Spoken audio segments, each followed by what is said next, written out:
거기가 고등교육이에요? 선생님이 초등교육.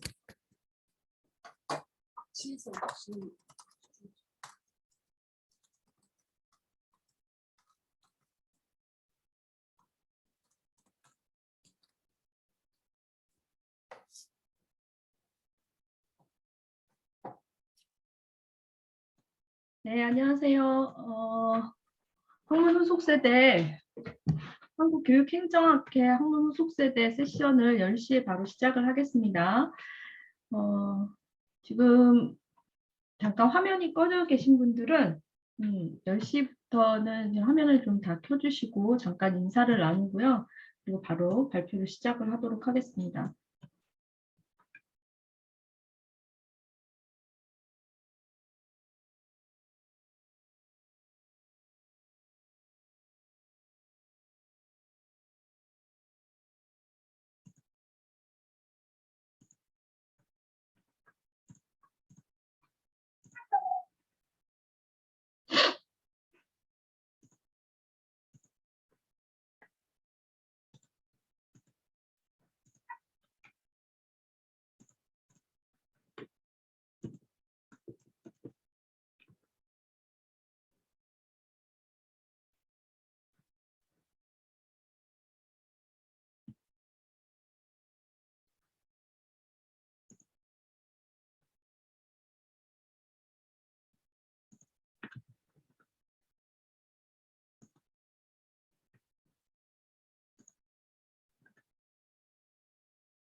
네, 안녕하세요. 지금부터 시작을 하도록 하겠습니다. 네, 지금부터 한국교육행정학회 학문후속세대 세션 2를 시작을 하겠습니다. 안녕하세요. 저는 오늘 원래 사회하고 토론을 맡게 된 세종대 이수정 교수님께서 지금 개인적 사정으로 급하게 어렵게 되셔서요. 제가 대신 오늘 사회를 맡아서 보게 된 조선대학교 송경호입니다. 오늘 학문후속세대 세션 진행 방식을 좀 먼저 말씀을 드리겠는데요. 아시는 것처럼 본 세션이 10시에 시작해서 11시 10분까지예요. 그래서 한 70분 정도, 그리고 세 분의 연구자들께서 발표를 하시기 때문에 그 발표 기회를 좀 보장을 하고, 그리고 또 이거에 대해서 간략하게나마 제가 리뷰를 좀 드리고, 또 상호 간에 오늘 발표하시는 선생님들께서는 다른 선생님의 그 발표를 좀 들으시면서 질문이 있으실 겁니다. 아마 제가 오늘 급하지만 세 분의 원고를 이렇게 쭉 보니까 연구 설계 부분에 있어서 상당히 유사한 점을 가지고 계시더라고요. 그래서 한번 상호 잘 들어보시면서 질문을 또 해주시고, 마지막으로 발표자분들한테 각각 그 소명이나 발표의 그러니까 그 말씀하실 수 있는 기회를 마지막에 드리도록 하겠습니다. 그래서 이런 식으로 진행을 할 예정이기 때문에 각 연구자께서는 발표 시간을 최대한 15분에서 20분, 그래서 20분을 넘지 않으셨으면 좋겠습니다. 그래서 이렇게 제안을 좀 해주시고요. 그래서 이후에 모두 혹시 20분 내에 다 하시지 못했던 내용들은 이후에 이제 종합적으로 한 번 더 말씀하실 수 있는 기회를 하도록 하겠습니다. 그래서 한 15분에서 20분 정도 내로 해주시면 되겠습니다. 자, 오늘 먼저 세 분의 발표가 있을 예정인데요.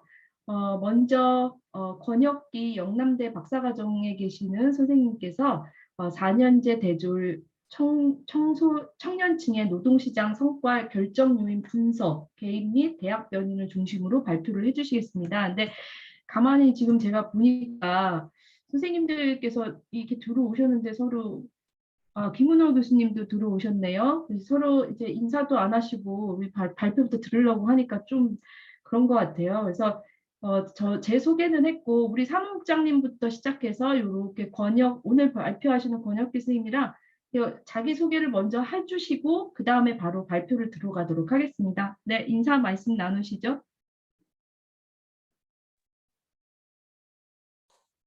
네, 안녕하세요. 교육행정학교 총무관사 최윤정입니다. 오늘 발표하시는 선생님들께서 혹시 문제가 생기시면 채팅창에 남겨주시면 제가 도와드리도록 하겠습니다. 감사합니다. 네, 감사합니다. 보시고. 자, 우리 권혁기 선생님, 네, 오늘 첫 번째 발표하실 분인데 인사하시죠. 네, 안녕하세요. 영남대학교에서 김명주 교수님 밑에서 교육행정을 전공하고 있는 박사과정 권혁기입니다. 오늘 발표에 참석해 주셔서 감사드립니다. 좋은 피드백 기대하고 있습니다. 네, 네. 감사합니다. 네, 반갑습니다. 네, 또 우리 이무 선생님, 네. 네, 안녕하세요. 저 공주대 석사과정에 재학하고 있습니다. 현직 교사고요. 김은호 교수님 밑에서 교육행정을 전공하고 있습니다. 네, 감사합니다. 네, 반갑습니다. 자, 그 다음에 이제 문준식 선생님이랑 배상열 선생님이랑 이제 좀 해주시겠어요? 네. 네, 안녕하세요. 공주대학교 교육학과 박사과정 재학 중인 배상렬이라고 합니다. 예, 오늘 좋은 기회 주셔서 감사드리고요. 예, 많은 그 피드백, 좋은 말씀 부탁드립니다. 감사합니다. 배상열 교수님도, 선생님도 학교 선생님이세요? 학교 예. 재직 중에 계세요? 네, 현재 특수학교에 근무하고 있습니다. 네, 알겠습니다. 오늘 교사분들이 많으시네, 우리 공주대에서는. 네. 또, 네, 안녕하세요. 저는 배상현 쌤은 같은 팀이고요. 저 공주대학교 석사과정 문준식입니다. 현직 교사이고요. 국어 과목 가르치고 있습니다. 학회는 처음 참여인데요. 네, 좋은 기회가 됐으면 좋겠습니다. 이상입니다. 네, 반갑습니다. 네, 또, 네. 네, 안녕하세요. 저도 공주대학교 교육학과 교육행정 전공으로 이제 석사과정 하고 있고 김은호 교수님이 지도 교수님이시고요. 지금 1학기고 저는 교육행정직으로 행정실장으로 일을 하다가 지금 석사과정에 왔습니다. 네, 감사합니다. 네, 반갑습니다. 자, 우리 영남대 김승재 선생님도 인사하시겠어요? 네. 네, 안녕하세요. 저는 영남대학교에서 저는 교육공학 전공인데 오늘 같은 연구실에 권혁기 선생님이 발표하신다 해가지고 청중으로 참여를 하게 되었습니다. 네, 응원 오셨네요. 네, 반갑습니다. 네, 자, 우리 마지막으로 김은호 교수님 오셨는데 한번 인사해 주시겠어요? 네, 안녕하세요. 공주대학교에 근무하고 있는 김은호라고 합니다. 사실 저희가 학술대회 준비하면서 이번 1학기 때 교육행정연구방법론 수업을 진행을 하면서 한 학기 동안에 그냥 연구방법 공부만 하지 말고 직접 한번 연구를 좀 해보자. 그리고 기회가 되면 학술대회에서 한번 발표도 좀 해보고 해서 이제 경험을 좀 쌓아가자 이렇게 제안을 드렸었고, 그중에 이제 용기 있으신 분들이 그리고 진짜 열심히 준비를 하시긴 했는데 이게 한 학기 동안에 수업이랑 현직에 또 계시는 분들이 많아서 약간 하시면서 아마 힘드셨을 거예요. 그래서 오늘 이제 발표하시고 방학 중간에 또 이제 마무리하셔가지고 학술지나 이런 데로 또 가져갈 수 있으면 좋겠다. 그래서 이제 그 징검다리가 되면 좋겠다는 생각이 들고요. 진행하면서 사실은 학술대 위원장님께 많은 부담을 드렸던 것 같아요. 저희가 제출도 늦어지고 막 이래가지고. 그래서 기다려주신 학술대 위원장님하고 그다음에 최윤정 간사님께 너무 감사하다는 말씀 드립니다. 감사합니다. 네, 감사합니다. 아니 뭐 그 덕분에 학문 후속 세대가 오늘 세션이 여러 개가 열려요. 근데 한 절반 정도가 제가 보기엔 공주대 팀이신 것 같습니다. 그래서 아주 좋은 기회고 이런 기회가 별로 없기 때문에 잘 활용해 주셨으면 좋겠습니다. 자, 그러면 발표 바로 들어가겠습니다. 우리 권혁기 선생님 발표부터 시작을 할까요? 네, 알겠습니다. 화면 공유하겠습니다.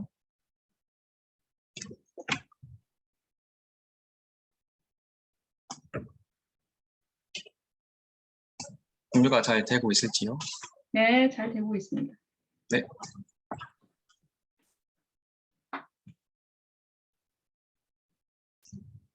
발표를 시작하겠습니다. 학문 후속 세대 1세션에서 첫 번째 발표를 맡게 된 영남대학교 박사과정 권혁기입니다. 논문의 주제는 4년제 대졸 청년층의 노동시장 성과 결정 요인 분석입니다. 목차는 이와 같습니다. 서론입니다. 연구의 필요성에 대해서 먼저 말씀을 드리겠습니다. 우리나라에서 대한민국에서 대학교육은 국가 전반의 인적 자본 수준을 제고하고 개인의 사회 경제적 지위 향상을 담보하는 하나의 관문으로 여겨져 왔습니다. 특히 1996년 대학 정원 자율화 정책, 대학 설립 준칙주의 추진 등으로 그중에 고등교육 참여 기회는 빠른 속도로 가속화되었습니다. 하지만 우리의 기대와는 달리 고등교육의 확대는 현대에 이르기까지 다양한 비판에 직면하고 있습니다. 첫째, 확대된 교육의 기회가 사회 경제적 불평등 완화에 적극적인 역할을 하지 못한다는 것. 그리고 둘째, 과잉 교육에 따른 비정규직 및 단기적 일자리에 반복 취업하는 이직 사례가 증가하고 있다는 것. 이러한 것들을 종합해봤을 때 고등교육법 현안 문제는 공약자들의 실업과 잠재 실업으로 인한 직업 불만, 정치적 불만을 이야기하는 원인으로도 지목이 될 수 있습니다. 대졸자의 노동시장 성과를 분석한 연구들은 대부분 인적 자본론에 기초하고 있습니다. 첫째, 이러한 인적 자본 이론은 교육을 통해 축적된 개인의 생산력이 결국은 노동 성과와 직결된다는 기조를 바탕으로 교육의 투자적 효과를 강조하고 있습니다. 하지만 불경기 지속에 따른 괜찮은 일자리 감소, 그리고 기업의 경력자 채용 전환 지침 등으로 청년들의 취업은 점차 힘들어지고 취업을 하더라도 적절한 경제적 보상이 주어지지 않는 경우가 지속되고 있습니다. 이러한 맥락에서 대학 교육에 대한 막대한 사회적 비용 소요는 대학 교육의 경제적 효과성에 대한 의문으로 제기되어 오고 있습니다. 그럼에도 불구하고 대학 진학이 노동시장에서 자신의 가치를 인정받을 수 있는 유일한 수단으로 인식이 되면서 대학 진학 경쟁이 점차 상위권 대학 진학 경쟁으로 전개되어 오고 있습니다. 그리고 이러한 상위권 대학 진학 경쟁으로 인해서 대학 간 위계와 서열화는 더욱 심화되고 있는 상황입니다.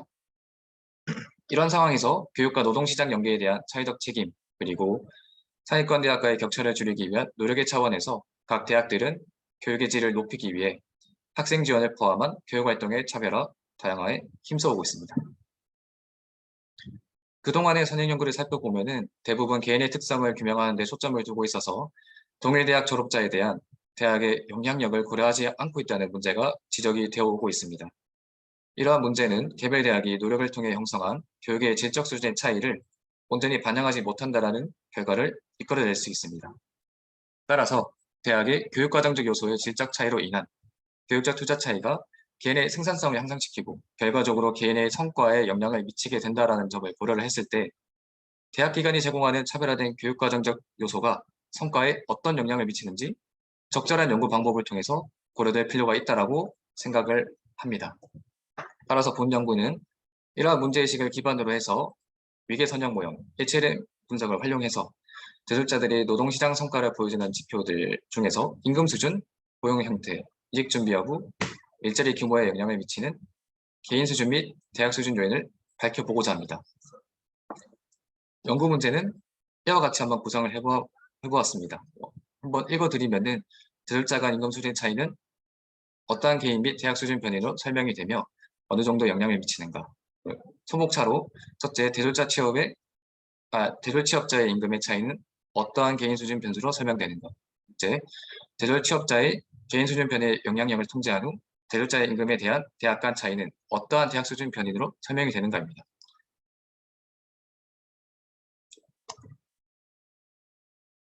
네, 이론적 배경으로 넘어가겠습니다. 이론적 배경은 개인주의적 접근과 구조적 접근으로 구분하여서 정리를 해보았습니다. 개인주의적 접근에서의 인적 자본론에 대해서 말씀을 드리면은 인간의 지식, 기술, 창의성은 하나의 자본으로서 인간의 몸에 내재가 되고 이러한 인적 자본은 물적 자본인 기계와 동일한 생산성을 가진다라고 전제를 합니다. 즉, 교육을 통해 인간의 몸에 인적 자본이 축적이 되면은 그만큼 경제적 자본적 가치가 높아진다라는 것을 설명하는 론이 인적 자본론입니다. 다음으로 신호가설은 채용의 과정에서 노동자는 자신의 생산 능력을 보여줄 수 있는 특정 지표나 도구를 고용자에게 신호를 한다고 합니다. 쉽게 말씀을 드리면은 제가 그 채용자에게 나는 이런 학위가 있고 이런 자격증이 있다라는 어필을 하는 것을 신호한다라고 표현합니다. 이러한 맥락에서 교육은 신호의 일부일 수밖에 없습니다. 구조적 접근의 이중 노동시장 이론은 한 나라의 노동시장은 하나의 노동시장으로 구성되어 있는 게 아니라 1차 노동시장과 2차 노동시장으로 구분되어 있다고 설명을 하는 이론입니다. 1차 노동시장의 이론은 고용 여건이 좋고 근무 여건이 좋은 직장들로 구성된 그런 노동시장이고 2차 노동시장은 그렇지 못한 직장들로 구성된 노동시장이라고 생각하시면 이해가 쉽겠습니다. 따라서 노동시장에서 채용과 임금의 결정은 어느 부문에 어느 노동시장에 노동자가 소속되느냐에 따라서 그 성과가 결정이 된다라고 보는 이론이 이중 노동시장 이론입니다. 다음으로 사회 연결망 이론은 개인이 소속되는 사회적 연결 관계에 따라서 획득할 수 있는 정보의 양과 질의 차이가 있다라고 전제를 하는 이론입니다. 즉, 연결망을 잘 활용하면은 질 높은 정보를 확보할 수 있고 더 좋은 직장으로의 이행이 가능하다라는 이론입니다. 이러한 이론적 토대들을 정리를 해봤을 때 본 연구에서는 교육을 통해 발전한다라는 메커니즘을 인정하고 있는 인적 자본 이론을 선택을 해서 분석을 실시하고자 합니다. 연구 방법으로 넘어가겠습니다.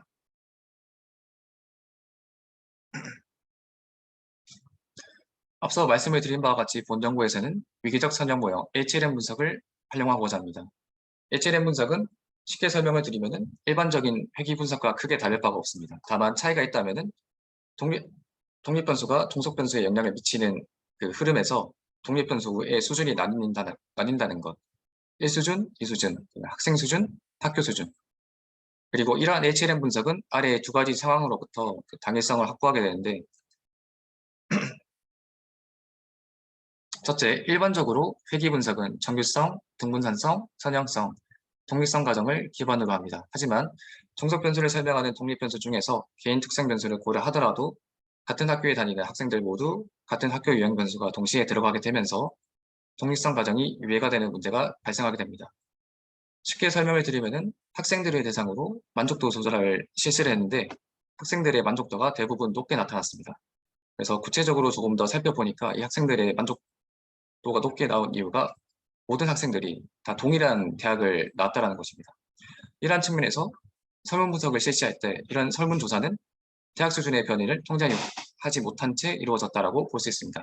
이러한 맥락에서 HLM 분석은 당위성을 확보할 수 있다라고 저는 생각을 합니다. 다음으로 넘어가서 우리가 선택한 분석 단위나 의사결정의 수준이 의사결정의 방향이나 크기에 영향을 줄 수도 있습니다. 예를 들어서 미국 대선에서 개인 투표자의 득표율은 트럼프가 높았어도 연방정부의 특성상 주 단위로 의사결정을 했을 때 바이든이 더 높았습니다. 즉, 변수들 간의 관계가 개인 간의 관계와 조직 간의 관계가 다를 수 있습니다. 다를 수 있다는 거 말씀을 드리면서 당위성을 확보할 수 있다. HLM 분석이 라고 말씀을 드릴 수 있습니다. 본 연구에서 사용되는 용어들의 의미를 좀 풀어서 적어보았는데 대학 간 차이와 개인 간 차이의 의미는 우선 대학 간 차이는 전체 표집학교의 평균 임금과 각 대학들의 평균 임금이 얼마나 차이가 있는지를 의미하는 것이고 개인 간 차이는 개별 대학의 평균 임금으로부터 각 대학을 졸업한 개인의 임금이 얼마나 차이가 있는지를 의미하는 용어입니다. 대학의 특성과 노력이 완전히 같다면 대학 간 차이가 전혀 존재하지 않을 것인데 현실적으로 각 졸업생들의 대학은 모두 다르고 각 대학에서 학생들의 졸업 성과를 높이기 위한 투자가 모두 다릅니다. 대학의 고유한 특성이 다르고 대학의 교육 과정이 다르고 대학의 재정 여건이 다릅니다. 이러한 것들을 고려해 봤을 때 대학 간 차이는 존재를 하고 이러한 맥락에서 HLM 분석은 활용될 필요가 있다고 저는 생각을 합니다.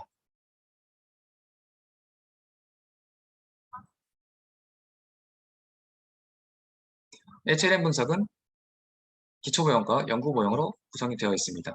기초 모형은 종속 변인의 전체 분산 중, 여기서 말하는 분산은 차이를 의미합니다.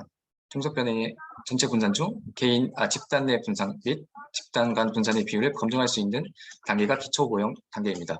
예를 들어서 임금의 차이, 임금의 분산을 100으로 보았을 때 개인 수준 변인에 의해서 유발되는 차이의 비율이 어느 정도인지, 그리고 대학 수준 변인에 의해서 유발되는 차이의 비율이 어느 정도인지를 알 수 있는 단계입니다. 이 단계를 거쳐서 다음의 연구 모형인 다음의 모형으로 넘어가게 되는데 그 연구 모형은 수준별로 독립 변인을 투입해서 1수준 및 2수준의 효과를 검증하는 단계입니다. 차례로 변수군을 투입해서 회귀 분석의 유의성이 어떻게 변화하는지를 확인이 가능한 파트입니다. 다음으로 넘어가겠습니다. 연구 모형은 이와 같이 구성을 해보았습니다. 개인 수준 변인, 대학 수준 변인으로 구성이 되어 있고 개인 수준 변인은 개인의 고유한 특성을 나타내는 배경 변인, 그리고 개인의 노력을 담고 있는 교육 및 취업 준비 활동 변인으로 구성을 하였고 대학 수준에서는 대학의 고유한 특성을 담고 있는 대학 배경 변인, 그리고 대학의 노력을 담고 있는 대학 여건 및 재생 변인을 구성을 해보았습니다.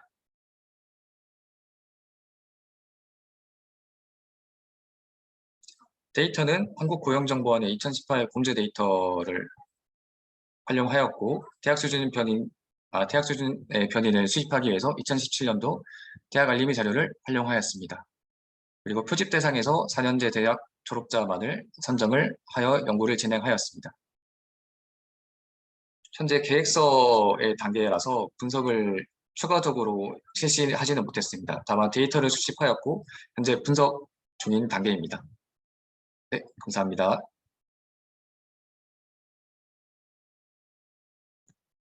네, 감사합니다. 안 그래도 원고에 보니까 그 연구 설계까지만 되어 있고 결과가 없어서 저는 왜 누락이 됐을까 했는데 그럼 아직 그 1수준에서나 이런 거에서도 아직 그러니까 기초 모형도 돌려보진 않으셨어요? 그냥 데이터만 현재 된 상태예요?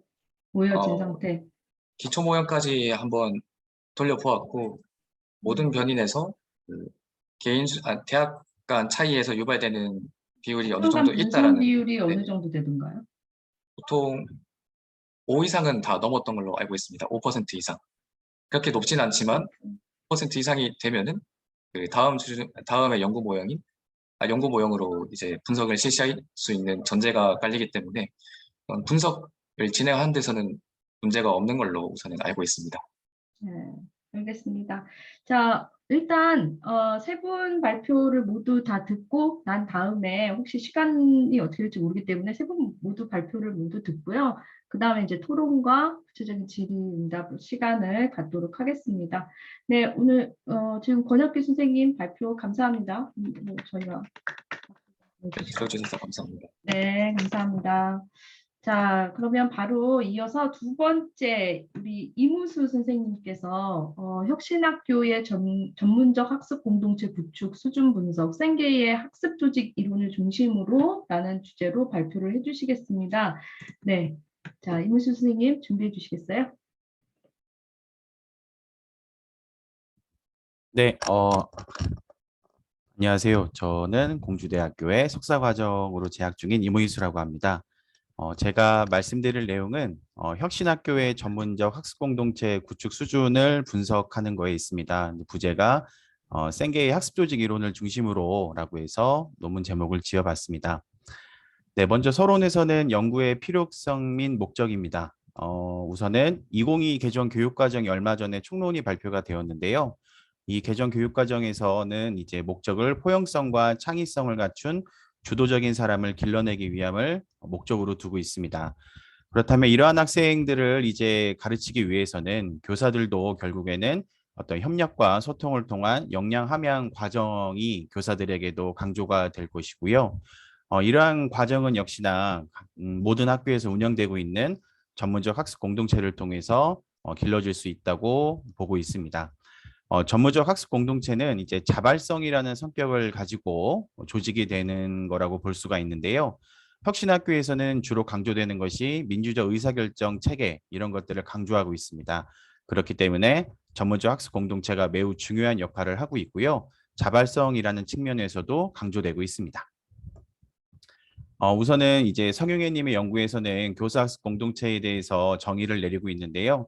어떤 교사의 전문성 신장 그리고 학생들의 학습 증진을 위해서 협력적으로 배우고 탐구하는 실천하는 교사 집단이라고 정의를 내리고 있습니다. 네, 우선 그리고 이제 전문적 학습 공동체 같은 경우에는 이에 대한 연구는 사실 활발하게 지금 진행이 되고 있습니다. 주로 이제 양적 연구 그리고 이제 질적 연구가 이루어지고 있는데요. 보통은 교사들의 전문성이나 효능감 혹은 학생들의 학업성 지도 등의 전문적 학습 공동체가 어떤 영향을 끼치고 있는가 이러한 내용들이 주를 이루고 있습니다. 하지만 이제 학습 조직 이론에 기반해서 이러한 전문적 학습 공동체에 대한 어떤 구체적인 통계 분석은 이루어진 것은 거의 없다고 볼 수가 있습니다. 충남교육청 같은 경우에는 2015년부터 행복 나눔학교를 시작으로 혁신학교 정책이 시행되고 있습니다. 그리고 현재 8년 정도 혁신학교가 진행이 되고 있고요. 그래서 이제 충남 소재에 있는 혁신학교, 중학교 혁신학교를 대상으로 설문조사를 실시해서 전문적 학습 공동체의 구축 수준이 어느 정도 이루어졌는지를 한번 파악해 보고자 합니다. 네, 연구 문제는 한 3가지 정도를 설정을 했습니다. 첫째로는 혁신학교의 전반적인 전문적 학습 공동체의 구축 수준은 어떠한가를 설정해 봤고요. 두 번째로는 혁신학교 지정 기간에 따른 전문적 학습 공동체 구축 수준을 살펴보고자 합니다. 지정 기간 같은 경우에는 현재 1년 차부터 8년 차까지 살펴볼 계획입니다. 그리고 세 번째 연구 문제로는 구성원의 변화는 전문적 학습 공동체 구축 수준에 어떤 영향을 미치는가에 대한 내용인데요. 구성원의 변화는 이제 한 학교에서 선생님들이 전문적 학습 공동체에 참여를 하게 되는데 보통 이제 공립학교 같은 경우에는 교사들의 이동이 이루어집니다. 근데 이제 이에 비해서 사립학교 같은 경우에는 구성원의 변화가 거의 이루어지지 않습니다. 그래서 구성원의 변화는 공립과 사립학교를 비교를 통해서 한번 살펴보고자 합니다. 네, 이론적 배경은 먼저 첫 번째는 혁신학교 정책입니다. 우선은 충남교육청에서는 2015년부터 혁신학교를 운영하고 있고요. 현재 2022학년도에는 122개의 학교가 혁신학교로 지정이 되어 있습니다. 충남교육청의 혁신학교는 5가지의 기본 원리를 바탕으로 운영이 되고 있습니다. 자발성, 민주성, 창의성, 공공성, 지역성이 그것입니다. 네, 그리고 두 번째로는 전문적 학습 공동체의 내용인데요. 주로 대부분의 전문적 학습 공동체에 대한 정의는 교사의 전문성 개발과 수업 개선이라는 요소가 포함이 되어 있습니다. 그리고 이러한 전문적 학습 공동체는 사실 혁신학교와 매우 밀접한 관련이 있다고 볼 수가 있는데요. 첫 번째로는 주로 이제 학교 현장에 교사들이 주축이 되어 운영이 되기 때문에 밑으로부터의 학교 개혁이 이루어진다는 점, 그리고 두 번째로는 어떤 학교 개혁의 중심을 두고 가르치는, 그러니까 실제 뭐 어떤 수업 기술보다는 아이들의 배움에 대해서 고민하고 나눔을 한다는 점, 그리고 세 번째로는 혼자서 하는 것이 아니라 동료성을 기반으로 교사의 전문성을 길러진다는 점에서 전문적 학습 공동체와 혁신학교는 매우 큰 밀접한 관련이 있다라고 볼 수 있습니다. 네, 그리고 세 번째는 생계의 학습 조직 이론입니다. 생계의 학습 조직은 구성원들이 진실로 열망하는 결과를 만들어내기 위해서 그들의 능력을 계속적으로 확장해 나가고 사고에 대한 새롭고 포괄적인 양식이 길러지고 집합적인 열망이 자유롭게 시도되고 구성원들이 함께 학습하는 방법을 계속적으로 학습하는 조직을 의미한다고 볼 수 있습니다. 생계의 학습 조직에서는 5가지 기본 원칙을 제안하고 있습니다. 공유 비전과 개인적인 숙련, 정신 모델, 그리고 팀학습, 시스템 사고가 그것입니다. 생계 같은 경우에는 책에서 이제 어떤 이 시스템적인 사고, 전체적인 틀에서 살펴보는 것을 좀 강조를 하고 있는데요. 이 5가지 영역이 과연 학교에서 전문적 학습 공동체와 연관지어서 어느 정도 이루어졌는지를 살펴보고자 함이 목적이 있습니다. 피터 생게의 학습 조직 이론은 전문적 학습 공동체의 특성과 매우 큰 유사성을 갖고 있습니다. 기존의 연구에서 인용을 했는데요. 피터 생게의 어떤 5가지의 특성이 다른 이제 전문적 학습 공동체의 특성들을 연구한 요소들과 비교해 봤을 때 밀접한 관련이 있다는 것을 확인할 수가 있었습니다. 네, 선행 연구를 분석했을 때요. 보통 이제 먼저 학교 안 전문적 학습 공동체를 통해서 이러한 협력하는 시간이 많고 연수가 교사에게 도움이 될수록 교사의 사기와 열의에 높이는 것으로 나타난 연구 결과도 있었고요.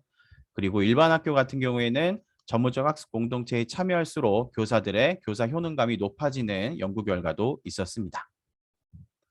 네, 그리고 탈리스 2018 결과를 분석한 연구 보고서를 통해서는 우리나라 같은 경우에는 다른 교사들의 수업을 관찰하고 피드백을 제공하는 부분에서는 OECD나 탈리스 2018의 다른 나라들에 비해서는 높았으나 교사 협력 활동 같은 경우에는 모두 낮은 평균값을 보이는 것을 확인할 수가 있었습니다. 그리고 특히 교사 전문성에 긍정적인 효과를 주는 것으로 보고된 전문적인 협력 같은 경우에는 이러한 평균이 매우 낮은 수준에서 협력이 현재 이루어지고 있는 것을 확인할 수가 있었습니다. 그렇다면 혁신학교의 전문적 학습 공동체가 사실은 어떤 전문적인 협력 활동이라고 볼 수가 있는데요. 이러한 수준이 그렇다면 과연 어느 정도까지 볼 수 있는지도 한번 확인을 해보고자 합니다. 네, 그리고 연구 방법입니다. 연구 방법은 설문지를 이제 제작을 해서 중학교 혁신학교에 있는 설문지를 배포를 해서 수합한 다음에 통계 분석을 해보고자 합니다. 그래서 이제 연구 모형은 다음과 같습니다. 독립변인으로는 혁신학교 지정기관과 구성원의 변화를 설정을 했고요.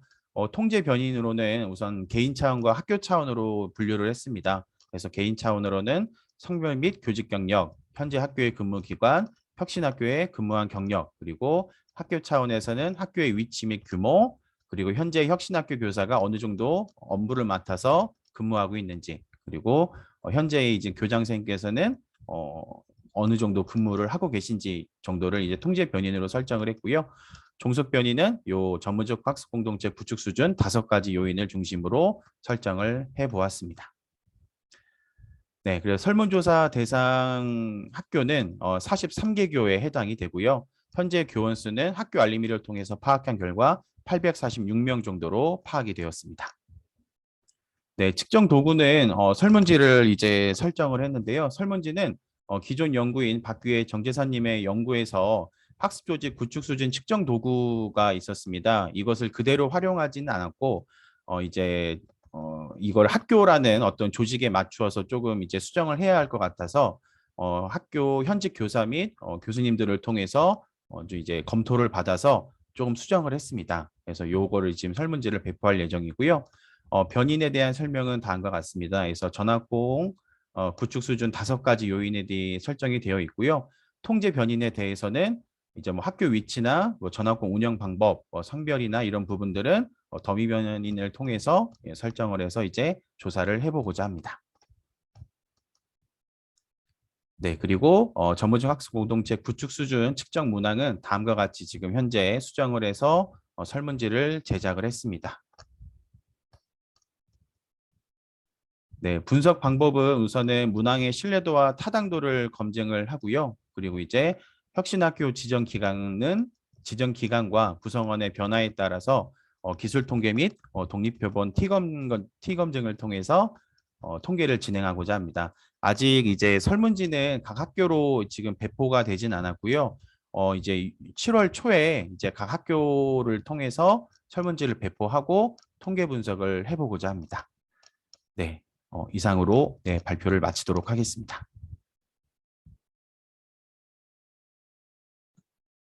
네, 감사합니다. 네, 잘 발표해 주셨어요. 감사합니다. 자, 그러면 마지막으로 우리 선생님들께서 굉장히 빨리 하시네요. 좋습니다. 이게 논의할 수 있는 시간이 많아졌으니까. 자, 마지막으로 우리 공주대학교 팀의 배상열, 문준식, 정보현, 김문호 교수님이 하신 교무 업무 지원팀 운영 여부가 교사의 업무 부담 인식에 미치는 영향, 충남 소재 중학교를 중심으로 한번 발표를 들어보도록 하겠습니다. 네, 시작해 주세요. 네, 화면 공유 먼저 하도록 하겠습니다.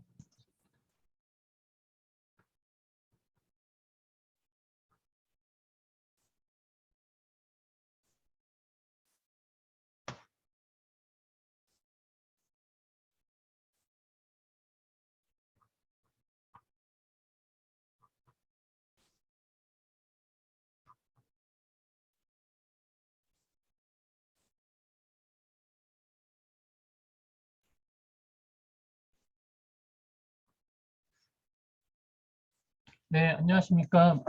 규모 업무 지원팀 운영 여부가 교사의 업무 부담 인식에 미치는 영향, 충남 소재 중학교 중심으로 를 발표 맡게 된 공주대학교 배상열이라고 합니다. 네, 우선은 바로 발표 시작하도록 하겠습니다. 우선 연구의 필요성 및 목적 부분입니다. 학교 정상화를 위해서 많은 노력을 하고 있습니다. 예를 들자면 2012년 교육과학기술부에서는 교사 행정 업무 부담 경감안을 발표했습니다. 그 내용으로는 학교 운영체제를 마련하고 교사 본연의 업무에 전담할 수 있는 환경을 조성하고 업무 경감, 우수 사례를 공유하여 그 학교 정상을 깨하고자 노력하였고 이와 관련하여 최근에 2020년 김승현 연구자 연구에서는 시도교육청 학교 업무 정상을 위해서 다양한 그 정책들이 계속 전개되고 있다. 그 예로서 교무 업무 전담팀이 운영되고 있고 교무 행정 지원 인력을 확충하고 있고 업무 경감, 우수 사례를 보급하고 이제 공유하고 있다. 예, 그런 내용을 해서 학교 업무 정상화를 위해서 다양한 정책들이 시행되고 있습니다. 이것과 관련해서 학교 업무에 대해서 조금 말씀을 드리자면 학교 업무는 2011년 서울특별시 교육청에서는 교육 행정 업무 그리고 일반 행정 업무로 같이 나누어서 이렇게 구분하였는데요. 교무 업무는 교육 활동에 직접적인 관계가 없는 회계, 급여, 감사, 민원의 이제 업무로 구분하고 있습니다. 예, 그래서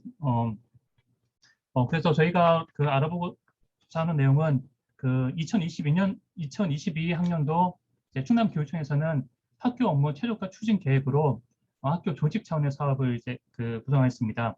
교무 업무를 간소화하고 교무 업무 지원팀을 구성해서 학교 업무를 최적화해 보자 그런 내용으로서 이제 그런 내용들이 추진이 되었고요.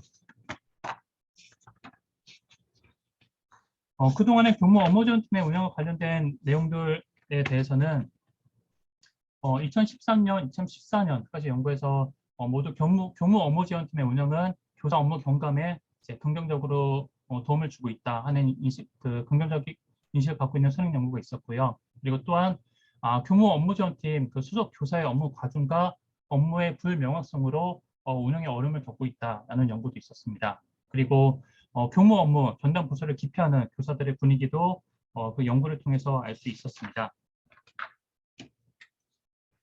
기존의 연구들이 초등학교에서 많이 연구된 선행 연구들이 있었습니다. 그래서 초등학교 중심으로 사례 연구 또는 학교 환경과 업무 환경의 다른 학교급에 대해서는 조금 연구된 부분들이 적었고 대부분 초등학교의 그런 성과 인식 실태 조사 사례 연구들이 많아서 저희는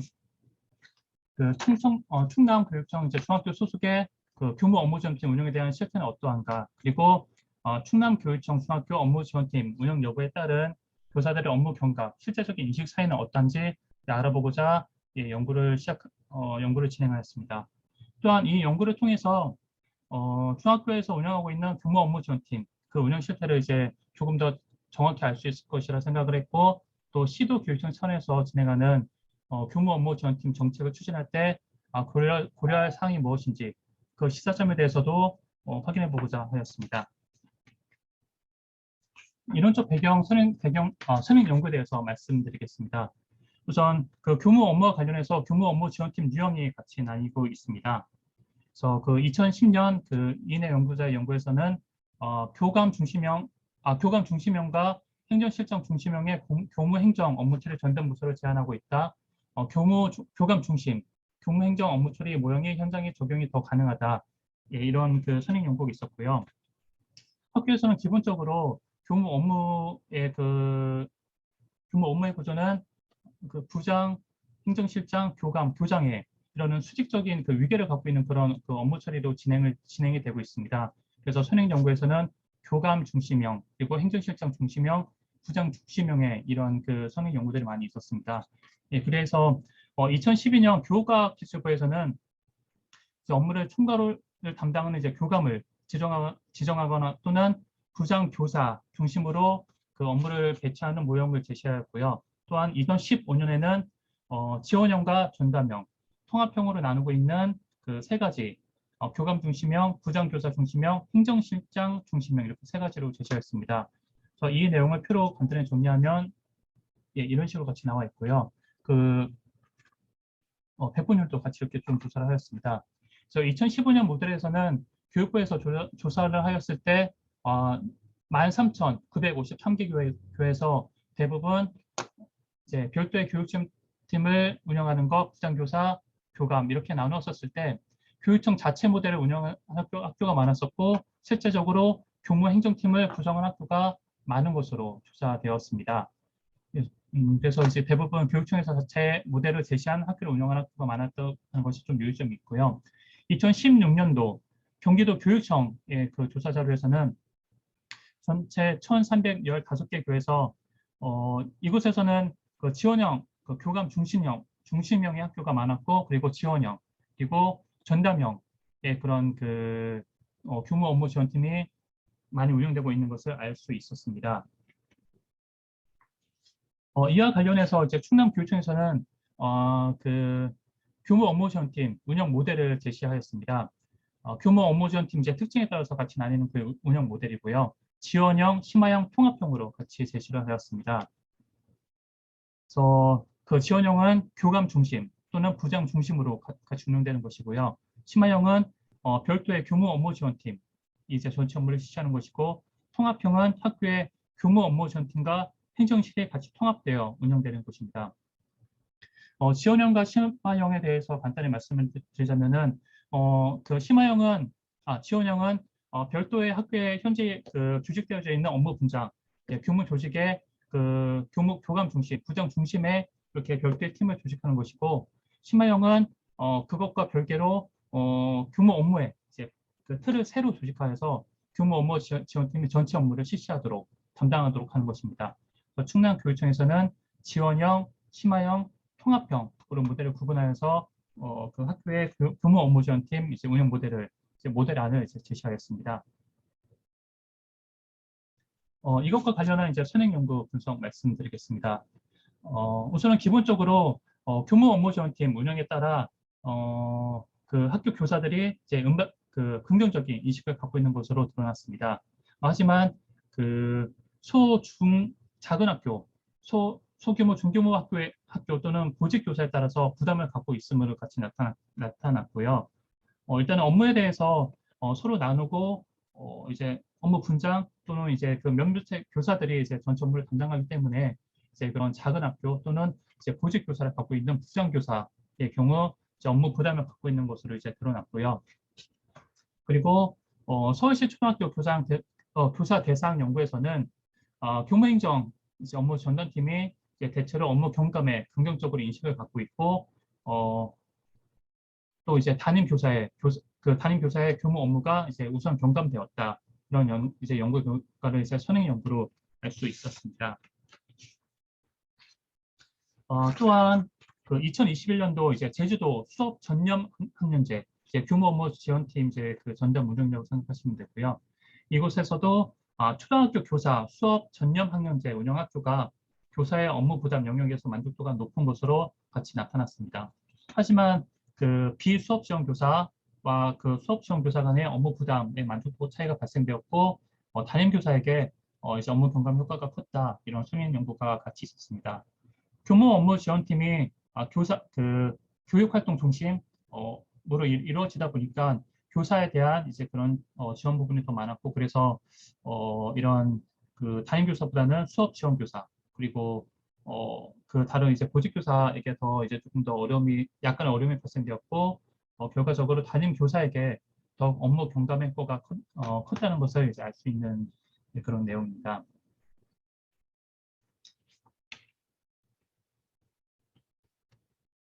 네, 다음으로 그래서 저희는 이 규모 업무 지원팀 운영 유형과 그리고 업무 경감 인식에 따른 효과성 분석하기 위해서 규모 업무 지원팀 유형 관련해서는 규모 업무 책임자, 교감 또는 이제 부장 교사 대상으로 해서 설문 조사를 실시했고요. 그리고 업무 경감 인식에 따른 효과성 분석을 확인하기 위해서 다음과 같은 연구 모형을 만들어 보았습니다. 우선은 그 위계적 회계 분석을 통해서 저희가 좀 생각하고자 하는 그런 이제 그 변수들을 이제 단계별로 이제 투입하면서 더 결과를 보고자했고요. 또한 여기서 조절 변수로 이제 담임 교사를 같이 넣었습니다. 그 조절 변수는 이제 그런 상호작용 효과로서 나타내는 이제 그 제3의 변수인데, 실제적으로 규모 업무 지원팀 운영이 이제 업무 부담 경감에는 이제 도움이 된다는 것을 선행 연구를 통해서 알 수 있었고, 그러면 거기에 대해서 이제 담임 교사 조절 변수는 이제 어떻게 그 상호작용을 하는지 그에 대해서 좀 단계적으로 알아보고자 조절 변수를 같이 담임 교사 그리고 이제 위계적 회계 분석 단계로 실시하였고요. 분석 대상은 충남교육청 소속 중학교 186개교를 대상으로 실시하였습니다. 그래서 5월 18일부터 5월 25일까지 설문조사를 실시하였고요. 회수된 설문지는 이제 교감 이제 45명 그리고 교사 347부를 통해서 통계 작업을 실시하였습니다. 우선은 그 교사의 그 업무 부담을 확인해 보고자 행정 업무 처리 시간 그리고 생활 지도 시간 업무 부담 만족도, 규모 업무 지원팀, 운영 효과를 같이 문항으로 넣어서 이제 설문조사를 실시하고요. 이거는 2001년 이제 노종이 그 연구자가 개발한 교사의 직무 만족도에서 저희가 업무 부담 부분을 가져온 것이고, 거기에 이제 규모 업무 지원팀 효과, 업무 분담 만족도에 대해서 저희 연구자 3명이 다 이제 학교에 근무하기 때문에 저희 연구자 그리고 이제 교수님께 지금 내용 타당도를 좀 확인하고 그 설문조사를 실시했습니다. 그리고 그 위계적 회계 분석에서는 이제 통제 변수 관련돼서 이제 그런 교사 성별, 담임 교사, 부장 보직 교사, 그리고 근무 경력, 수업 지수, 학급 수, 혁신 학교를 같이 넣었고요. 종속 변수로는 교사의 업무 부담 경감, 그리고 처치 변수로 교사 업무 지원팀 이제 운영 같이 넣었고, 상호 조절 변수로 담임 교사와 그리고 규모 업무 지원팀 운영을 같이 해서 그 분석을 실시하였습니다. 네, 다음 연구 결과에 대해서 말씀드리겠습니다. 우선 첫 번째 규모 업무 지원팀 운영 유형 관련해서는 설문 참여 중학교는 총 46개 교입니다. 그래서 혁신학교, 그중에 혁신학교는 20개 교, 그리고 일반 학교는 26개 교고요. 그중에 42개 교가 규모 업무 지원팀을 운영하고 있는 것으로 나타났습니다. 그래서 일반 학교 26개 교 중 이제 2개 교가 미운영이고, 혁신학교 20개 학교 중 2개 학교가 미운영으로 나타났습니다. 또한 그것과 관련해서 규모 업무 지원팀 이제 유형으로는 대부분 지원형 A, 교감 중심의 이제 지원형 A가 많았고, 그리고 부장 중심의 지원형 B로 운영되는 학교가 많았습니다. 혁신학교로 예를 들자면 90%가 이제 지원형 A, B로 같이 나눠져 있었고요. 그리고 일반 학교 같은 경우도 80% 이상의 지원형 A, B로 같이 나눠서 운영됐었고, 미운영교는 총 4개 교로 같이 이렇게 이루어져 있었습니다. 그래서 총 45개 교 중 이제 40개 교가 이제 규모 업무 지원팀을 운영하고 있고, 교사 참여자 그 347명 중 180명이 규모 지원팀을 이제 인식하고 있지만 167명이 모르거나 없다라고 이제 답을 하였습니다. 그리고 지원형 A가 이제 58.7%, 지원형 B가 26.9%로 같이 운영이 되고 있었고, 학교의 업무 운영 체제가 교장, 교감, 부장교사의 관료적인 체계로 이제 운영이 되기 때문에 지원형의 이제 운영교가 많은 걸 알 수 있었고, 이것과 관련하여 그 충남교육청의 이제 교무 업무 지원팀 제 운영에 대해서 운영 실태에 대해서 확인했었을 때, 충남교육청에서는 현재 중학교 충남 모든 전체 중학교에서는 교무 업무 지원팀을 운영이 되고 있다라고 이제 확인을 했고요. 실제 교육청에서의 그런 이제 문서상에 나온 값과 그 설문조사를 통해서 교사가 인식하고 있는가, 그리고 이제 그 교감 선생님이 그 답안값하고는 약간의 차이가 있었습니다. 다음 두 번째, 규모 업무 지원팀 운영이 교사 업무 경감에 미치는 이제 영향 분석입니다.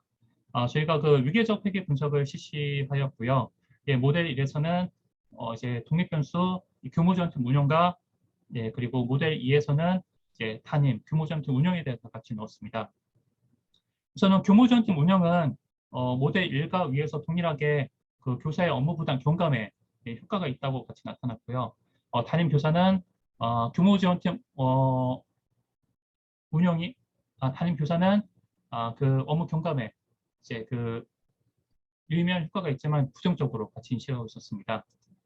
그리고 두 번째 모델 2에서는 우선은 이제 이 상호조절 효과를 보았을 때, 우선은 첫 번째 이제 담임 교사인 경우 규모 지원팀을 이제 1로 보고 담임 교사의 1로 보았을 때 담임 교사는 이제 마이너스 1.506의 이제 그런 이제 그 베타 값을 갖고 있었지만, 이것에 대해서 규모 지원팀이 운영되는 학교에서는 이 담임 교사 값과 다시 말씀드리겠습니다.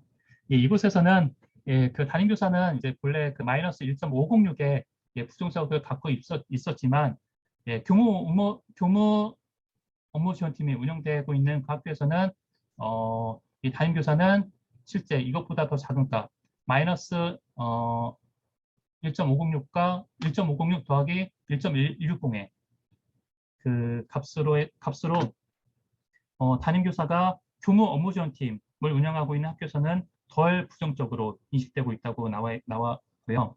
그리고 두 번째, 교무 업무 지원팀 운영 값으로 보았을 때는 실제로는 교무 업무 지원팀 운영하고 있는 학교에서는 1.554의 그 값으로 그 긍정적으로 보고 있다 이렇게 나와 있는데 이 상호조절 봤을 때는 1.554 더하기 1.160의 값으로 그 조절 효과가 더 있다 같이라고 더 있다라고 이 위계적 회계 분석표에서 알 수 있었습니다. 또한 여기에서는 그 R 제곱이 0.098 그리고 0.111로 예, 좀 낮은 값을 보였고 마찬가지로 조정된 R 제곱에서도 0.069에서 0.079에서 0.079로 이렇게 그 같이 나와 있는데요. 이것에 대해서 모델 설명력이 낮지만 모델 설명력이 낮지만 이제 모델의 그 유의미한 그 결과를 갖고 있다. 그래서 그 p-value는 다 그 0.001 이하로 같이 나타났거든요. 그래서 모델의 설명력이 낮지만 이제 유의미한 값은 갖고 있다라고 이제 볼 수 있었습니다. 예, 다음 연구 결과 부분입니다. 교무 업무 지원팀 운영이 업무 부담 경감에 이제 미치는 영향 관련해서요.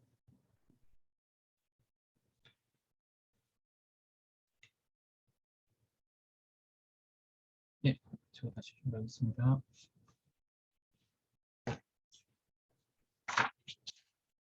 예, 교무 업무 지원팀 운영이 그 업무 부담에 이제 미치는 영향 관련해서 우선은 독립변인 이제 교무 업무 지원팀 운영 모두 유의한 결과로 교무 업무 지원팀 운영에 이제 그 도움을 준다라고 나타났습니다.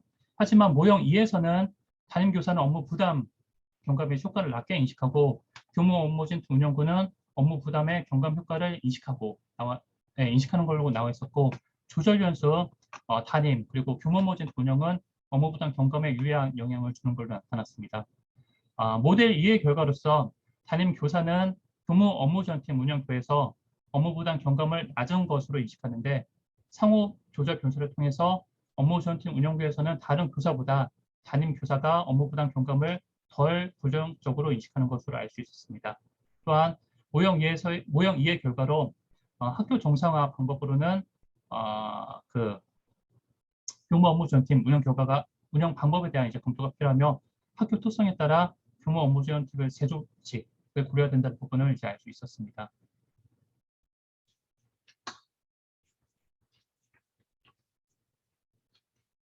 네, 다음 결론 및 논의입니다. 연구 일의 운영 결과에 대해서도 다음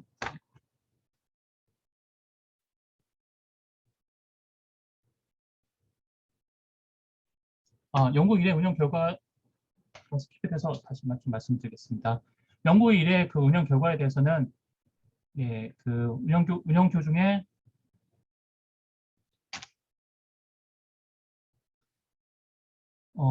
설문에 참여한 좀 45개 교 중 41개 교가 교무 업무 지원팀 운영하고 있었고 교사 참여자 340명 중 51%가 인식을 하고 있었고 그 외 선생님들은 잘 모르시거나 없다고 답을 했었고요. 지원형 A가 58.7%, 지원형 B가 26.9%로 공급으로 나타났습니다. 지금 키보드가 오죽동해서 좀 순서가 잘못된 점 양해 부탁드립니다. 다음 결론 및 논의입니다. 첫 번째로 학교 협의체를 통한 교무 업무 지원팀 목적, 운영 방안, 효율적인 분담 업무에 대한 경고가 필요합니다. 교무 업무 지원팀의 목적은 학교 정상화입니다. 또한 이제 그를 통해서 교육 활동 중심으로 이제 나아갈 수 있는 이제 그런 필요한 지원 체계인데 충남교육청 그 통계에서는 현재 모든 중학교에서 교무 업무 지원팀을 운영하고 있는 것으로 나타났는데 실제 그 학교의 교무 업무 분장을 담당하고 있는 교감 선생님 또는 학교에 근무하시는 선생님들께서는 교무 업무 지원팀에서 특히 교사는 약 반수 48.1%가 규모 업무 지원팀 운영 자체를 모르거나 없다고 대답을 하였습니다. 그래서 이를 통하여 학교는 학교 구성원 간 실질적인 협의와 공유가 이루어지지 않으면 연구 결과 같이 그 효과나 인식을 이제 효과가 낮을 것이고 인식하지 못한다는 것을 이제 확인해야 되고, 또한 그를 통하여 규모 업무 지원팀과 관련된 학교 문화를 개선해야 되고, 지원팀의 목적, 운영 방법을 전체 교사의 협의를 통해서 결정해야 될 필요성이 있습니다. 다음 두 번째, 규모 업무 지원팀 역량 강화가 필요합니다. 다양한 교육 정책의 그 실행으로 현장 교사에게 요구되는 교육 활동은 실제적으로 규모 업무의 증가로 이어집니다. 선행연구에서 이제 그런 규모 업무 지원팀에 대해서 그런 보직 교사가 업무 부담을 느끼거나, 또는 그런 그 보직 교사는 이제 업무 경감에 대해서 인식이 낮게 인식하고 있는 그런 선행 연구가 있었습니다. 이를 통하여 업무의 효율적인 처리를 위해서 규모 업무 지원팀과 교사의 정기적인 역량 강화를 통해서 규모 업무 지원팀이 좀 효율적으로 이루어질 수 있도록 하는 그런 서포트가 필요합니다. 다음 세 번째, 규모 업무 지원팀에 대한 이제 지원이 필요합니다. 실제 소수의 몇 명 보직 교사가 학교의 모든 규모 업무를 이제 담당하는 것은 이제 불가능합니다. 2020년 이제 그 조정훈 그 연구에 따르면 규모 행정 업무 전담팀에 희망하는 교사가 적어 규모 행정 업무 전담팀 이제 운영에 어려움이 있다고 나타났습니다. 이것은 실제적으로 학교의 규모 업무 전담팀의 효과성에 대해서도 또한 교사의 인식과도 관련이 있는 부분이고요. 그래서 규모 업무 지원팀 이제 운영 모형에 대해서도 다양한 모형을 제시하고, 또한 역할을 명시하고 업무 지원팀 그런 시스템 개선시키고 지원 인력을 파충시켜서 실제 학교의 그런 규모 업무 지원팀이 조금 더 효과적으로 진행되고 이루어질 수 있도록 하는 그런 규모 업무 전담 지원팀에 대한 지원이 필요하다고 생각합니다. 예, 이상 저희 그 규모 업무 지원팀 운영 여부가 교사의 업무 부담 인식에 미치는 영향, 충남 소재 중학교 중심으로 발표를 했고요. 중간에 조금 키보드가 좀 오작동해서 순서가 조금 이렇게 그 바뀐 점 좀 양해 부탁드립니다.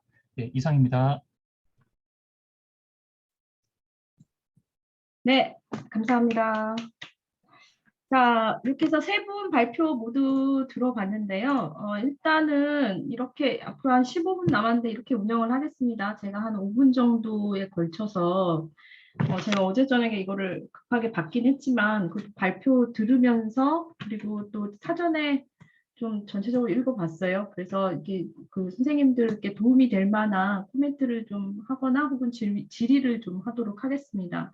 그 다음에 선생님들께서 보셔서 아시겠지만 오늘 발표하시는 세 분의 연구 설계가 아주 유사한 부분이 있어요. 그래서 서로 좀 다른 학교 선생님이 하시는 내용에 대해서 혹시 궁금하셨던 거나 혹은 코멘트가 있으시면 해주시고요. 마지막으로 오늘 발표하셨던 선생님들께서 제가 해드리는 코멘트나 또는 다른 분들이 질문하신 거에 대해서 선생님들께서 그 마지막 답변을 좀 해주시면 하는 걸로 마치도록 하겠습니다.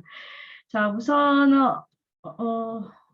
권혁기 선생님의 논문은 잘 보았습니다. 특히 이 상당히 꼼꼼하게 이론적 배경을 고찰을 한 게 상당히 인상적이었어요. 그래서 봤는데 이 사실은 지금 연구 결과가 나오지를 않아서 리뷰를 제가 코멘트를 드릴 수 있는 게 그렇게 많지는 않습니다. 다만 선생님께서 이제 문제 제기를 하실 때 서론에서도 이제 계속 언급하시는 게 이 전체적인 이 논문의 문제 제기는 대학교에서의 교육이 취업의 질에 어떻게 영향을 미치는가, 이게 굉장히 중요한 문제의식이잖아요. 그러면은 대학 교육의 그 중에서도 이제 본인도 그렇게 쓰셨는데 대학 교육의 질을 보는 것 중에 과정 변인들이 어떻게 영향을 미치는지, 그러니까 대학이 어떻게 얼마나 잘하는지에 따라서 그 효과를 한번 보겠다라고 했는데, 보시면 그 지금 현재 연구 설계에 들어간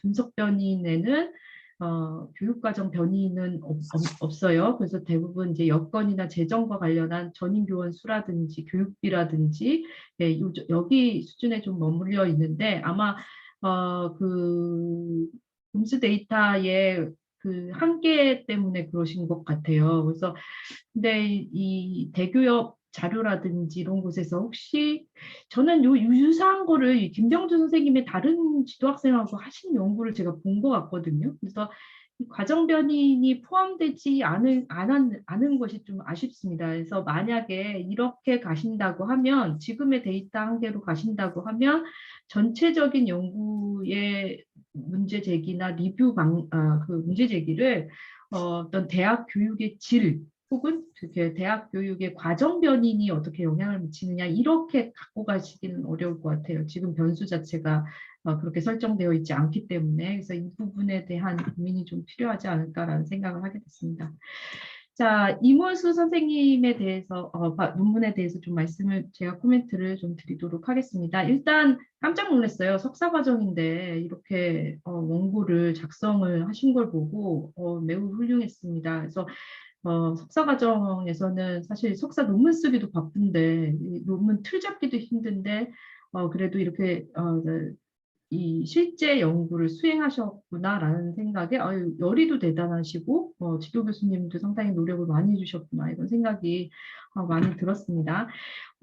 마침 제가 혁신학교는 아니고요. 학습 공동체에 대한 양적 연구를 저도 좀 수행을 했었어요. 예전에. 그래서 이 값들에 대해서 좀 흥미롭게 좀 봤었는데요. 몇 가지 좀 말씀을 드리면 궁금한 것도 몇 개가 있습니다. 일단 보시면 제가 보기에 되게 훌륭한 게 그 학습 공동체 연구를 저도 했지만 혁신학교에서의 전문적 학습 공동체에 대한 연구는 확실히 미흡하거든요. 그래서 이 부분에 대해서 직접 데이터를 수집해서 했다라고 하는 부분이 상당히 흥미롭습니다. 그런데 중요한 독립 변수 중에 하나를 구성원의 변화 변수로 잡으셨는데 이거를 아까 물론 설명하셨어요. 변화를 공립과 사립으로 구성되어 있고 공립과 사립에서는 교사가 이렇게 움직이지 않기 때문에 이게 상당한 큰 변수로 작용할 것이다라고 하셨는데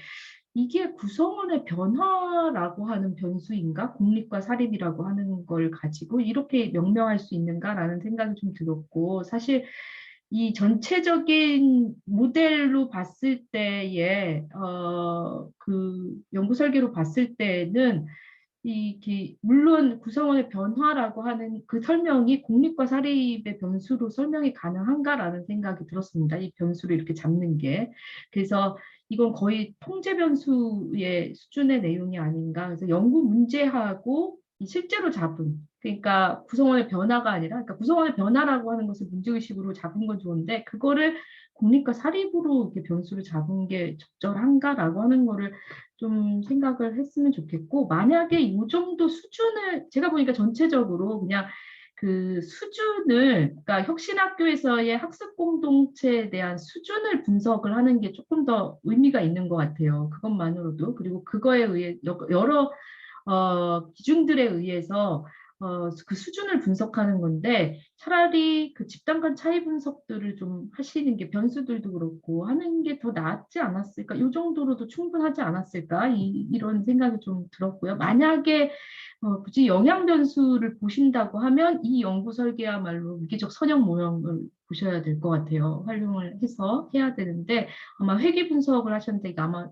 샘플 수 때문에 그런가라는 생각이 좀 들었거든요. 아시는 것처럼 위기적 선형 모형에서는 집단 내에 있는 그러니까 이 수준에 있는 집단에 있는 1수준의 그 샘플 수가 상당히 중요하기 때문에 거기 약간 적혀져 있는 게 그 샘플 수인지는 잘 모르겠는데 좀 불안정하긴 하더라고요. 그 수로는 하기는 어려워서 이걸 했나라는 생각이 드는데 이건 제가 보기엔 표준 오차가 이 모델로 만약에 그냥 그 회귀 분석을 돌리면 표준 오차가 상당히 좀 생기지 않나, 그걸 잡기는 좀 어렵지 않나라는 생각이 좀 들었습니다. 그래서 한번 보시고요. 그다음에 두 번째는 아까 그 학습 공동체와 관련한 그 리뷰를 좀 하셨는데 주로 탈리스라든지 대규모 연구에서 실시했던 것들을 가지고 한번 비교를 하셨더라고요. 근데 제가 보기에는 이 연구는 직접 수집을 하셨잖아요. 저도 이 연구 제가 직접 수집을 했던 학습 공동체 연구였는데 실제 대규모에서의 그 대규모 데이터를 활용한 학습 공동체 연구하고 실제 그러니까 대규모 같은 경우에는 맥락을 좀 통제하기가 많이 어려워요. 근데 이거는 충남 지역이라고 하는, 저 같은 경우에도 수도권 지역이라고 하는 건데, 그 충남 지역에 특히 혁신학교라고 하는 정책이 영향을 미치고 있는 맥락에서의 그 혁신학교의 그 학습 공동체가 어떤 수준이냐라고 하는 거, 그리고 영향을 미치는 요인이 뭐냐라고 했을 때는 참고로 해서 보시는 문헌이 그 빅데이터, 맥락을 고려하지 않았던 빅데이터들보다는 실제로 맥락을 좀 고려해서 이루어지고 있는 그 그 수집된 자료들을 전국적인 게 아니라 그 지역에 있는 그런 연구들을 좀 더 참고로 보시면 좋겠어요. 그 연구들이 찾으시면 꽤 있습니다. 그래서 학습 공동체와 관련한 그 맥락에 기반한 어떤 특정 맥락에 기반해서 양적 연구를 수립한 논문들을 조금 더 보시면 좋겠다라는 생각이 들고요. 이미 뭐 질문지까지 다 돌리시고 뭐 이랬는데 이거 혹시 나중에 좀 수정하실 생각이 있으시면 그 질문지를 한번 더 검토를 해주시면 좋겠다라는 생각이 듭니다. 그래서 사실 여기에서 가장 배상렬 선생님 논문도 마찬가지지만 이 두 논문에서는 가장 중요한 게 사실 측정 도구를 얼마나 신뢰롭고 타당하게 만드느냐 이게 굉장히 중요한데 물론 이제 다른 선생님이 쓰신 거를 가지고 와서 생계에 맞춰서 변환을 하셨을 거라고 생각합니다. 근데 예를 들면 우리 학교는 전문적 학습 공동체 계획 및 운영 방안을 구성원들과 함께 공유한다. 이거를 지금 사고 방식 그 두 번째 걸로 해주셨는데 사실 이거 누가 보면 이제 비전 공유하고 비슷하지 않나? 뭐 이렇게 생각을 할 수도 있고요. 공유 비전 그다음에 우리 학교의 전문적 학습 공동체 활동은 나의 역량 성장에 도움이 된다. 이거를 이제 공유 비전으로 하셨는데 이거 같은 경우에는 다른 논문들 같은 경우는 이제 팀학습으로 많이 하는 경우도 있고요. 그래서 물론 이 각각을 그 변수들이 얘네들의 요인들 이게 구분하는 변수들을 이제 여기서는 그냥 합쳐서 쓰셨기 때문에 큰 문제는 없을 것 같기는 한데 합산으로 쓰셨던 것 같아요. 그래서 큰 문제는 없을 것 같기는 한데 그래도 이걸 이제 나중에 다른 선생님들도 참고로 해서 또 쓰시고 선생님들이 하시는 것처럼 다른 선생님들 보시면서 하시기 때문에 그 개념에 있어서 정의를 좀 다시 한번 보실 수 있는 기회가 있으면 보시면 좋겠다라는 생각이 들었습니다. 자, 배상렬 선생님, 윤준식, 정보현 선생님 원고는 상당히 흥미로웠습니다. 저희 광주 지역에서도 지금 교내 업무 지원 팁을 어떻게 지원을 해줄 거냐. 이게 제가 보기에는 지금 현재 그 현장에 있는 교사분들의 가장 핫한 이슈인 것 같아요. 그래서 이걸 통해서 업무 부담을 어떻게 낮춰줄 거냐. 이거에 대한 부분이고요. 제가 아까 이 두 팀, 공주대 팀에게 저는 저도 영적 연구를 하는 사람으로서 굉장히 힘드신데 사실 데이터를 직접 수집해서 분석하고 이런 거 굉장히 어렵고 힘든 일이라서 요즘에는 잘 안 하려고 그래요. 왜냐하면 데이터 사실은 다들 한 번은 해보셔서 아시겠지만 데이터 스크린하는 게 더 어렵거든요. 근데 이거 굉장히 훌륭하고요.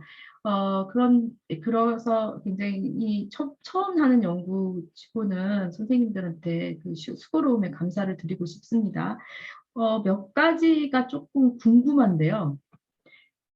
이게 지금 일단 결과 중에서 담임교사가 업무 부담 경감에 대해서 인식이 부정적으로 나온 결과를 어떻게 해석을 하시는지 선생님들께서 직접 학교에 계시는 분들이니까 제가 질문을 하는 겁니다. 그래서 이걸 도대체 어떻게 봐야 되는 건지. 담임교사가 업무 부담이 제일 심하시잖아요. 근데 이거가 별로 부정적인 결과예요. 근데 전체적으로는 지원 운영팀을 운영한 게 긍정적인 효과가 있어요. 하지만 실제로 업무 부담을 가장 경감을 시켜줘야 되는 담임교사들은 부정적인 결과를 보여주고 있어요. 이게 도대체 이거 약간 상반되는 의미인데 결과인데 이걸 어떻게 해석하고 계시는지가 궁금하고요.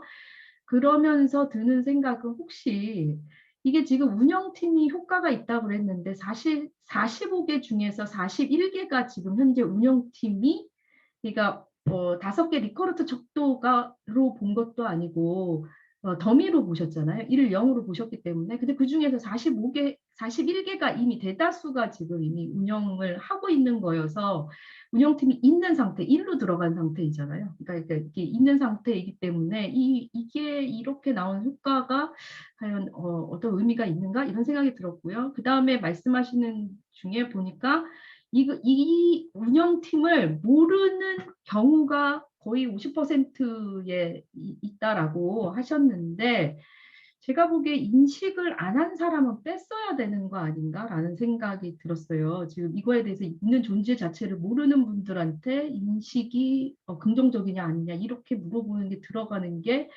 이거는 영값 아닌가 이런 생각이 좀 약간 들었는데 제가 논문을 정확하게 다 보진 않아서 꼼꼼하게 보진 않아서 이게 하지만 이 결과에 있어서 이 부분에 대한 질문이 가장 많이 들었습니다. 그래서 그 좋은 결과가 도출이 됐는데 이 부분에 대해서 어떻게 생각하시는지 궁금합니다. 자, 이외에 제가 얘기를 되게 많이 했네. 이상하게 이렇게 됐는데요. 혹시 상호 간의 질의나 있으시면 좀 해주시겠어요?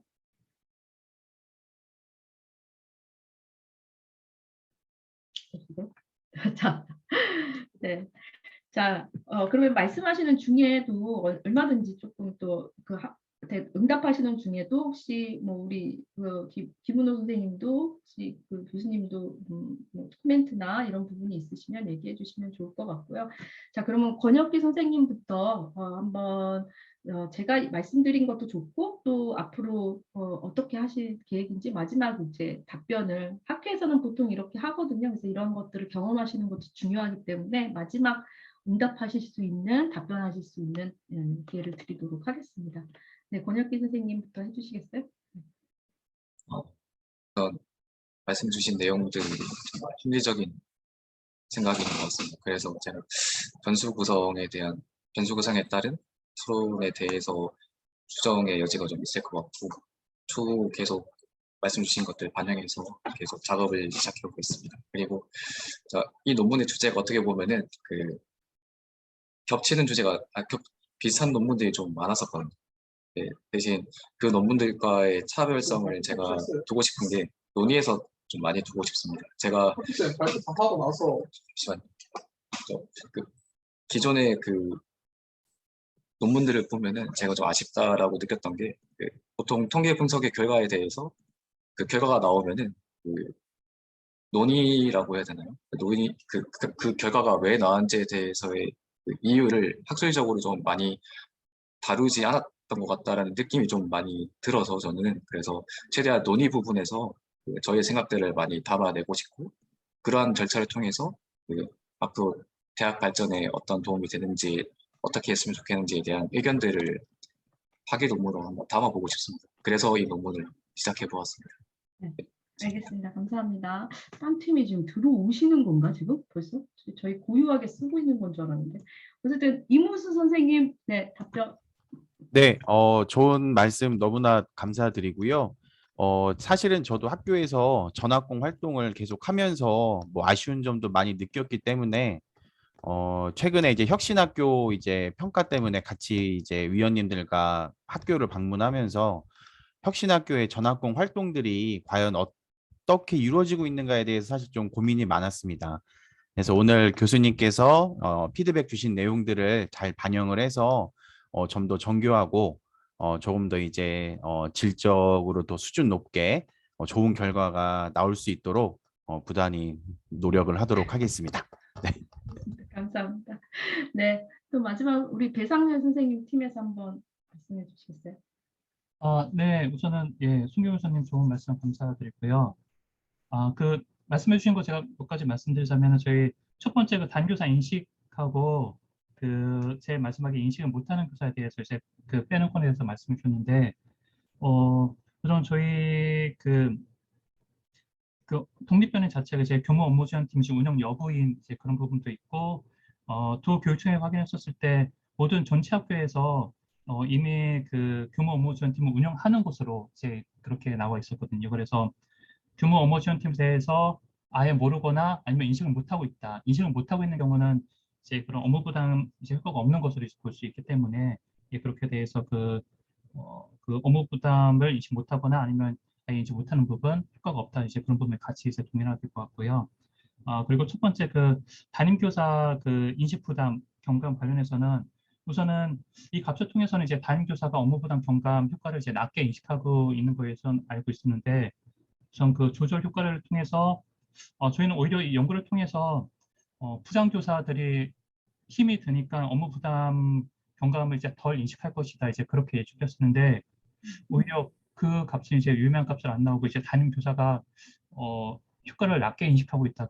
저희 좀 이제 그 연구 기대는 다른 값이 나오더라고요. 그래서 담임 교사는 업무 부담 경감을 이제 효과를 낮게 인식하는데 다만 그 조절 교련에서는 이제 그 다른 교사보다 이제 담임 교사가 이제 덜 이제 낮게 인식하고 있다. 이제 그렇게 좀 확인을 보았고 우선은 이 연구에서 이제 설명력이 이게 좀 낮게 나오는데 이 부분에 대해서도 저희가 같이 좀 얘기 나눴었던 게 저는 담임 교사에게 이제 중점이 되어져 있기 때문에 담임 교사에게 가장 효과가 클 것이다라고 생각했었는데 실제 그 업무 부담 그 인식 경감에 대해서는 이제 그런 담임 교사보다 다른 그 중요한 변인이 있지 않을까. 예를 들자면 이 규모 업무 지원팀 운영 자체가 그 과학성 관계로나 그런 이제 운영인데 이게 아니라 실제적으로 학교에서는 이제 그런 교사들끼리 업무가 많이 유기적으로 연결되기 때문에 좀 인간 관계론 쪽에 근거한 그런 업무 부담,